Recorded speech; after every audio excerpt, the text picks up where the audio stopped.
حضرت عیسیٰ علیہ السلام کو اللہ کریم نے چوتھے آسمان پہ بلا لیا نا، تو دقیانوس نام کا ایک بادشاہ ہوا بنی اسرائیل کے اندر، بڑا ظالم تھا۔ اس نے گمراہی پھیلا دی اور جو لوگ معاذ اللہ کفر اور شرک نہیں کرتے تھے انہیں قتل کروا دیتا تھا۔ تو 7-8 نوجوان اپنا ایمان بچا کے بھاگے۔ او ہو اللہ اکبر، ساری دنیا مال بچا کے بھاگتی، وہ 7-8 نوجوان اپنا ایمان بچا کے بھاگے کہ یہ ہمیں کہیں کفر کی طرف نہ لوٹا دے۔ تو جا کے ایک غار کے اندر چلے گئے تو ایک کتا بھی ان کے ساتھ ہو گیا۔ انہوں نے کتے کو بڑے روڑے مارے کہ یہ اگر بھونکے گا، آواز نکالے گا تو ہم پکڑے جائیں گے، ہم نے تو چھپنا ہے۔ پر اس کو نہ ولیوں سے پیار ہو گیا تھا۔ اس نے کہا بھگاؤ جتنا مرضی مجھے، فطرت میری ہے کہ میں بھونکتا ہوں، پر جب اللہ کے ولی ہوں تو پھر میں ادب کرتا ہوں۔ یہ قرآنی واقعہ ہے۔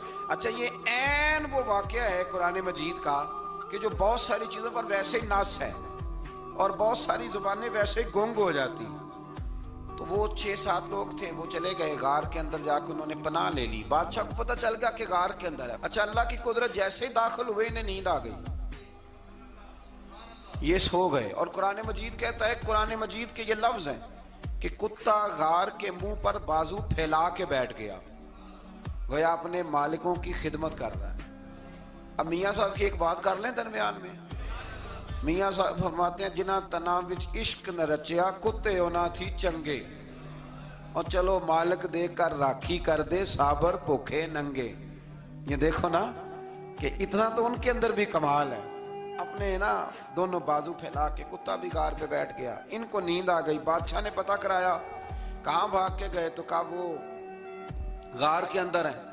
بادشاہ کہنے لگا کہ ان کی سزا یہ ہے کہ ایک دیوار چن دو غار کے منہ میں، غار کو بند کر دو۔ جس بندے کی ڈیوٹی لگائی نا غار چننے کی، بندہ بڑا نیک تھا، اس کو دیوار بنانے کا ذمہ دیا۔ اس نے نا دیوار بھی بنائی اور ایک تختی پہ نا سب کے نام لکھے، اور وہ تختی ایک صندوق میں رکھ کے وہاں بند کر دی، اور اسی طرح کی ایک تختی اس کے نیچے لکھا کہ ایک تختی ان کے ناموں کی نا میں مال خزانہ میں بھی بند کر رہا ہوں۔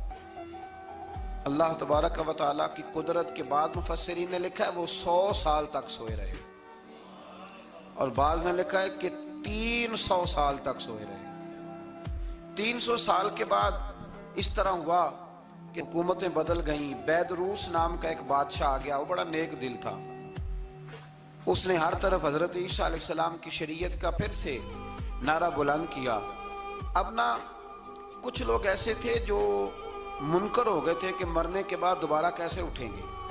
بادشاہ ایک دن حجرے میں گیا، جا کے دعا مانگی، یا اللہ کوئی ایسی بات دکھا جس سے لوگوں کا ایمان پکا ہو جائے۔ اس طرح کے بادشاہ ہوا کرتے۔ تو رب کریم نے کہا میں نے تو پہلے ایک راز چھپا کے رکھا ہوا ہے، کھول دیتے ہیں۔ اس نے دعا مانگی، اور ادھر کیا معاملہ ہوا، ایک چرواہا بکریاں چرانے والا وہاں سے گزرا۔ اس نے سوچا یہ دیوار ہے، اگر اس کا منہ کھول لوں نا کبھی تو میری بکریاں یہاں تھوڑا سا دھوپ کے اندر سستا لیا کریں گی۔ اس چرواہے نے کیا کیا کہ اس نے وہ دیوار گرائی تاکہ میری بکریاں اندر جایا کریں۔ وہ دیوار گرائی تو اس نے اندر 6-7 لوگ سوئے ہوئے دیکھے، اور کتا بھی سویا ہوا دیکھا۔ اللہ تبارک و تعالیٰ اپنی قدرت سے، اپنے فضل سے ان کی کروٹیں بھی بدلتا رہا۔ اپنی قدرت سے ایک طرف انسان پڑا رہے نا تو اعضاء گل جاتے، ان کی کروٹیں بھی بدلی جاتی، مناسب روشنی بھی دی جاتی، حرارت بھی۔ اس نے دیوار گرائی تو ان کی آنکھ کھل گئی، ایک دوسرے سے کہنے لگے آج تو بڑی گہری نیند سوئے ہیں یار، آج تو لمبی نیند پوری کر لی، چلو بھوک بڑی لگی ہے ایک دوست کو بھیجو۔ یہ سارا واقعہ قرآن مجید میں موجود ہے۔